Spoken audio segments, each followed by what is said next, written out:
203-এর দিঘির পাড়। আসসালামু আলাইকুম, কেমন আছেন সবাই? এখন আমি আছি রাজাপুর। আমি রাজাপুর থেকে গজারিয়া যাওয়ার যে প্রধান সড়কটা আছে ওই সড়কটা ধরে একদম গজারিয়া বাজার পর্যন্ত যাব। পুরা রাস্তা বা এদিকের এরিয়াটা আমি আপনাদেরকে দেখানোর চেষ্টা করব আপনাদের দেখার সুবিধার্থে এবং বোঝার সুবিধার্থে। আমি কিন্তু সম্পূর্ণ ভিডিওটাই ন্যাচারাল রাখবো যাতে করে আপনারা আপনাদের প্রিয় গ্রামটা বা চিরচেনা এলাকাটা সুন্দরভাবে উপভোগ করতে পারেন। এদিকের এরিয়াটা পড়ছে কিন্তু রাজাপুরের মধ্যে এবং কি আমরা যাচ্ছি গজারিয়া। গজারিয়াটা পড়ছে কিন্তু 3 নম্বর পূর্ব চন্দ্রপুর ইউনিয়নের মধ্যে, দোনোটারই দাগনভূঞা উপজেলা, ফেনী জেলা। যে সড়কটা ধরে যাচ্ছি এই সড়কটা কিন্তু কাজ চলতেছে। ওইটা হচ্ছে দাগনভূঞা থেকে গজারিয়া হয়ে একদম রাজাপুর পর্যন্ত যে সড়কটা আছে ওই সড়কটার কাজ চলমান আছে। সামনে পড়বে, আমি আপনাদেরকে দেখাবো এবং কি সামনে গেলে শিবপুর বাজার দেখা যাবে। আমি শিবপুর বাজারটা আপনাদেরকে দেখানোর চেষ্টা করব। এদিকের আশেপাশে থেকে কেমন ভিডিওটা দেখে থাকলে অবশ্যই কমেন্ট করবেন এবং কি এদিকের আশেপাশে বাড়ি কোনো প্রবাসী যদি ভিডিওটা দেখে থাকেন অবশ্যই কমেন্টের মাধ্যমে জানাবেন। এদিকের আশেপাশে মোটামুটি অনেকগুলো এরিয়ার ভিডিও দেওয়া কিন্তু হয়ে গেছে, ওই ভিডিওগুলো আপনারা দেখছিলেন কিনা অবশ্যই জানাবেন। রাজাপুর বাজারের ভিডিও কিন্তু আমি দিচ্ছিলাম এবং কি রাজাপুর বাজারের আমি একটা ড্রোন ভিডিও দিছিলাম, ওই ভিডিওগুলো আপনারা দেখছিলেন কিনা অবশ্যই জানাবেন। রাজাপুর বাজারের আশেপাশে মোটামুটি যতগুলো রোড আছে সবগুলা রোডের ভিডিও দেওয়া কিন্তু হয়ে গেছে, ওই ভিডিওগুলো আপনারা দেখছিলেন কিনা অবশ্যই জানাবেন। তো ঠিক আছে, আপনারা উপভোগ করেন।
ফেনী নোয়াখালী ইউটিউব চ্যানেল ও ফেসবুক পেজের মূল উদ্দেশ্য হচ্ছে ফেনী জেলা এবং নোয়াখালী জেলার বিভিন্ন রকম গ্রামগঞ্জ, হাট, বাজার, রাস্তাঘাট ইত্যাদি ভিডিওর মাধ্যমে উপস্থাপনা করা। পাশাপাশি লক্ষ্মীপুর জেলা এবং কি কুমিল্লা জেলারও ভিডিও আমি ধারণ করে থাকি। প্রবাসী ভাইদের জন্য আমি ভিডিওগুলো তৈরি করে থাকি, কারণ প্রবাসী ভাইরা জীবন জীবিকা তাগিদে নিজ দেশে থাকেন না, দীর্ঘদিন যাবৎ অন্য দেশে পড়ে থাকেন, সময় সুযোগ হয় না নিজের চিরচেনা এলাকাটা বা প্রিয় গ্রামটা দেখার জন্য। আমি আমার ইউটিউব চ্যানেল ও ফেসবুক পেজের মাধ্যমে মতামত এবং কমেন্টের ভিত্তিতে সবকিছু দেখিয়ে থাকি। অলরেডি আমার যতগুলো ভিডিও আপনারা দেখতেছেন সবগুলো ভিডিও কিন্তু মতামত এবং কমেন্টের ভিত্তিতে বানানো। যে রোডটা ধরে যাচ্ছে এই রোডটারও মতামত দেওয়া আছে, সময় স্বল্পতার কারণে দেওয়া হয় নাই, তার পরবর্তীতে আজকে চেষ্টা করলাম। ভিডিওটা আপনাদের কাছে কেমন লাগছে অবশ্যই জানাবেন। ভিডিওর কোনো অংশ যদি আপনাদের কাছে খারাপ লেগে থাকে অবশ্যই কমেন্ট করবেন এবং কি ধরনের ভিডিও দেখতে মন চায় বা পাইতে মন চায় অবশ্যই কমেন্টের মাধ্যমে জানাবেন। সামনে যে বাজারটা দেখা যাচ্ছে এটাকে শিবপুর বাজার বলা হয়। আমি শিবপুর বাজার দেখাবো, তারপরে সামনের দিকে যাব। এই বাজারের আশেপাশে থেকে আমার ভিডিওটা দেখে থাকলে অবশ্যই কমেন্ট করবেন এবং কি এদিকের আশেপাশে বাড়ি কোনো প্রবাসী ভিডিওটা দেখে থাকেন অবশ্যই কমেন্টের মাধ্যমে জানাবেন।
আমরা এখন উত্তর গজারিয়ার মধ্যে আছি। আপনারা যারা লোকাল আছেন অবশ্যই জানেন আমাদের থেকে কিন্তু গজারিয়া বাজার বেশি দূরে না। এই রোডটা ধরে একটু সামনে গেলে পড়বে, আমি পুরোটাই আপনাদেরকে দেখাবো। আর একটু সামনে গেলে রাস্তার দোনো পাশে কিন্তু প্রশস্ত করা হচ্ছে রোডটা, ওইটা আমি আপনাদেরকে দেখানোর চেষ্টা করব।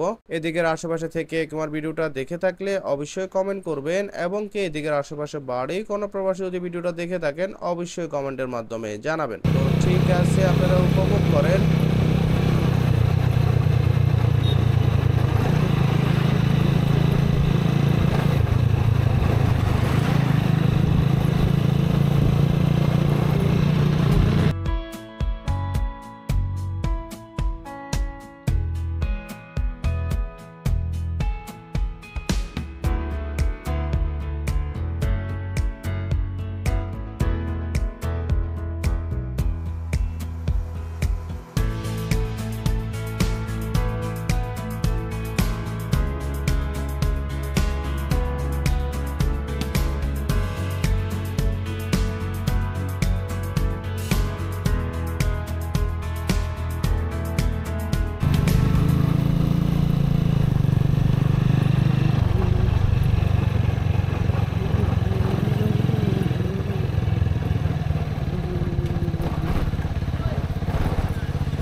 আমরা কিন্তু গজারিয়া বাজার অতিক্রম করে দাগনভূঞার দিকে যে রোডটা আছে, সোজা রোডটা ধরে গেলে দাগনভূঞার ওদিকে যাওয়া যাবে, আর একটু সামনে গেলে হাতের ডান সাইডে রোডটা ধরে গেলে আমভূঞার হাটের ওইদিকে যাওয়া যাবে। তো ঠিক আছে, আজ এ পর্যন্ত। সবাই সুস্থ থাকবেন, ভালো থাকবেন, ফেনী নোয়াখালীর সাথেই থাকবেন। আসসালামু আলাইকুম।